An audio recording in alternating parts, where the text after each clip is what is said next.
Bonjour, plastique. Le droit toujours moins souple. Dans les années 80, on chantait que le plastique c'est fantastique, mais c'est assez dramatique aussi et sa disparition va encore mieux. On a énormément de textes qui sont arrivés depuis 2015 en la matière, avec quelques éléments textuels que voici. Et tout de suite, j'ai voulu poser des questions à mon frère, confrère et associé Yann. Bonjour. Bonjour. Alors Yann, les gens sont un peu perdus parce qu'il y a plein de textes, ça va dans tous les sens. Est-ce que tout ceci est cohérent? C'est donc un peu la technique des petits pas et finalement on avance. En revanche, ce qui crée une confusion, c'est le fait qu'on ne fonctionne plus du tout en silo. On n'a plus des lois sectorielles, mais des lois transversales sur les enjeux environnementaux qui sont eux-mêmes transversaux. Et ça peut expliquer aussi ce sentiment du coup de confusion, mais quand on y regarde de plus près, c'est très cohérent. Et avec la loi GEC et puis surtout Climat Résilience, on a un nouveau calendrier de sortie du plastique.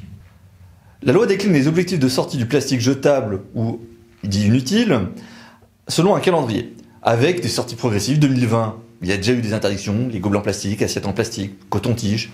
2021, d'autres interdictions avec les pailles, les couverts plastiques, les touillettes, certains contenants, et ainsi de suite jusqu'en 2025. Bon, difficile de fixer une norme, de savoir si c'est suffisant ou pas, mais est-ce que c'est pas un peu modeste quand même?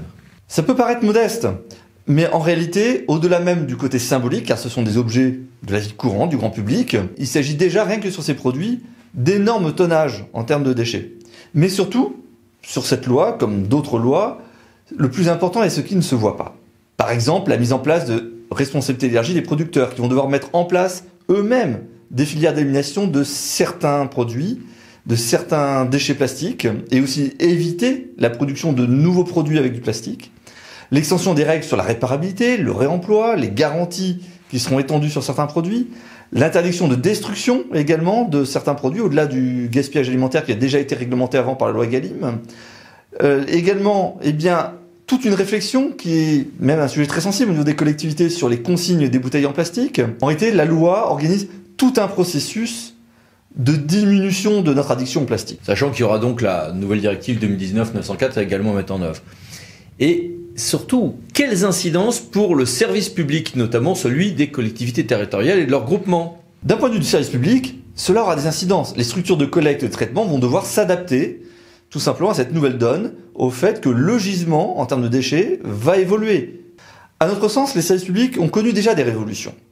Le service de collecte et traitement des déchets est passé finalement d'un métier qui était très lié à la salubrité et à la gestion d'une nuisance, le déchet, à un métier de gestionnaire aussi d'une ressource. Et désormais, il va devoir apprendre à être l'acteur pivot de l'économie circulaire. Ce qui suppose, une fois de plus, de se réinventer. L'erreur serait de ne pas investir ce champ-là, car les communautés et leurs syndicats sont en première ligne. Elles ont une compétence qui est en interaction avec tous les aspects de l'économie circulaire. Développement économique, des compétences de proximité auprès de la population et en matière environnementale, et aussi évidemment cette compétence déchets.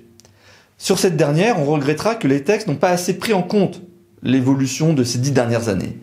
On est toujours sur la même écriture, à peu de choses près de l'article 22-24-13, qui identifie la compétence comme étant juste une compétence de gestion des déchets, alors qu'aujourd'hui on devrait transformer cette compétence en compétence également d'accompagnement et de gestion de l'économie circulaire.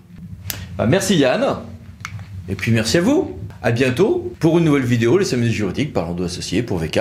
Pensez à vous abonner. Merci, au revoir.